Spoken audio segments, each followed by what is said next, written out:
I am the Laughing Pygmy from Pygmy Island. It's the home of the survival wannabe. And over the last 4 years, I've seen a lot of people's applications, I've seen a lot of people's videos, and I've seen a lot of people succeed in trying to get cast for Survivor and other television shows. And I started this website to help other people get cast as well as myself.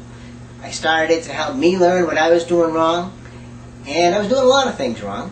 I found out, once I got all the way down to the personal interviews, where I blew it and what I did wrong. And I don't want a really good character to miss out being on the show because he didn't know what he was doing. And with reality television, you really don't get too many chances. Once you're sitting in front of the casting director or the big shots or the producers, you really have to know what you're doing. So what I'd like to do, I've got a few tapes here that I've put together. They're sequenced, all trying to define who you want to present to the casting director. Because if you have what it takes to get on reality television, then you have to show it. It's up to you. No matter whatever anybody else tries to do for you, you can have anybody on board to help you. You can have the head of CBS help you. But if you suck and you don't deliver, then you're just not going to make it. The first step of trying to get on cast on reality television is knowing what you're selling. You cannot sell something to anybody if you don't know what the hell it is yourself. The secret, the absolute secret to getting on reality television is two things: being confident and being consistent. And when I say being consistent, the first step in being consistent is knowing what the hell you're trying to sell. You have to define the character that you are to the producers. Say you're going out for Survivor and you feel like, hey, I'm a jack of all trades. When you're that undefined, you're nothing, okay? They want to look at you and they want to say, who are you? They want people to remember the people that they've seen on television. You remember, hey, I remember that midget from The Amazing Race. I remember that big black guy from Survivor. I remember that real bitch from Big Brother. They don't remember names so much. The fans, the lighthearted fans, just remember the characteristics of these people. Casting goes out and casts stereotypes, strong stereotypes, and strong characters. They want people to remember the show, but the strength of the show is the cast. So if you are a highly defined, easily defined person, you should just skip to part 2 about the video and application. Because if you know who you are, and you know what you want to present to the casting agent, you're halfway there. Most of us don't know who we are. Not because we're like psychotic or anything, but because we don't see ourselves as other people see us. You know what I mean? I could talk like the politicians here. We don't see ourselves as other people see us. I might think of myself as a really funny guy. Other people might just see me as obnoxious and annoying. I don't know that.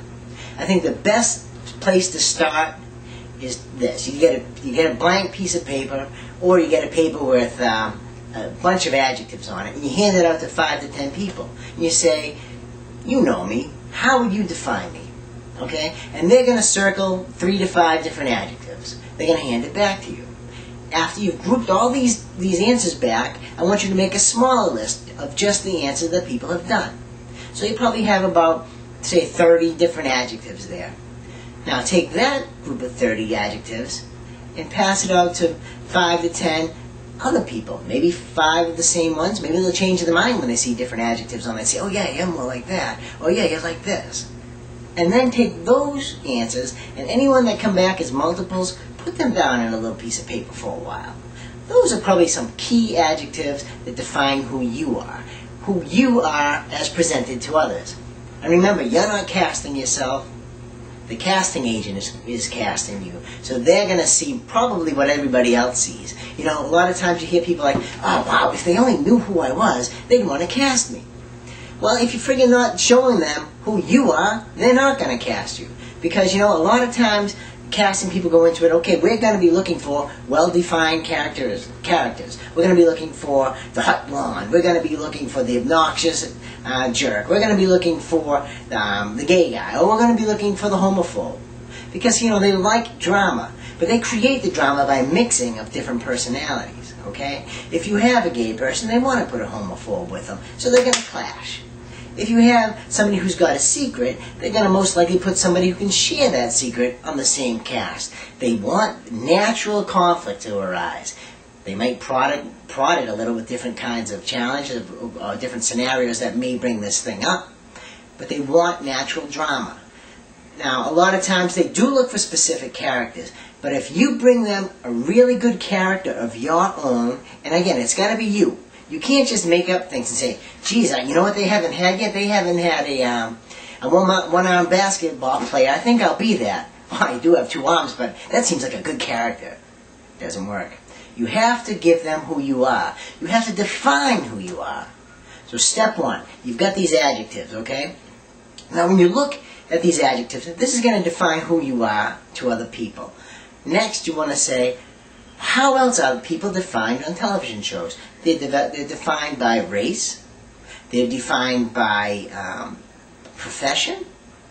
They're defined by special jobs that they have, their profession, but then different jobs that they might do.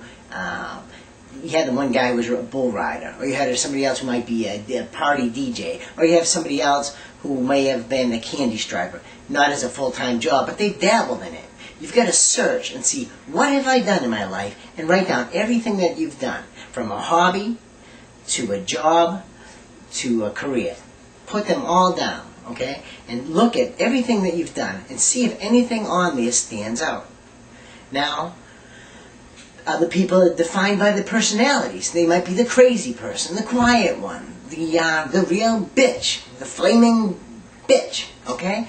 Those people are defined by personality traits. Other people might be defined by their size, or they may be defined by some handicap. Something that's going to make you stand out. And when you define what that is about you that's special, then you've got to stop and say, alright, so, what am I? I'm Mr. Mom, okay? Now I'm going to look at my character traits. Are my character traits obnoxious, a grab ass, and a liar? I don't think that's going to fit the character of Mr. Mom if that were you, okay? What you've got to do is look at the list of characteristics and say, and most likely they will kind of mesh together if this is who you are. I mean, if you're a good guy, your characteristics or your adjectives are going to come back and reflect that. So you get this character in mind. You got to find, what niche do I have already? And again, it's got to really be you. It can't be something you make up because it seems like a really cool thing to be. It's got to be you. You find out what that is. Me, I'm a short little guy. I am kind of like a Mr. Mom. I'm also a webmaster. I'm a funny guy. Those are parts of my characteristics. You know, as defined by what I want to present, I've got to define that. I've defined myself as a Mr. Mom. I've defined myself as a Survivor fan. But I've defined myself as something that is me, that is a part of me, and I presented that to casting. Now, once you define this thing, it's got to be consistent. And we'll get to that in the next part.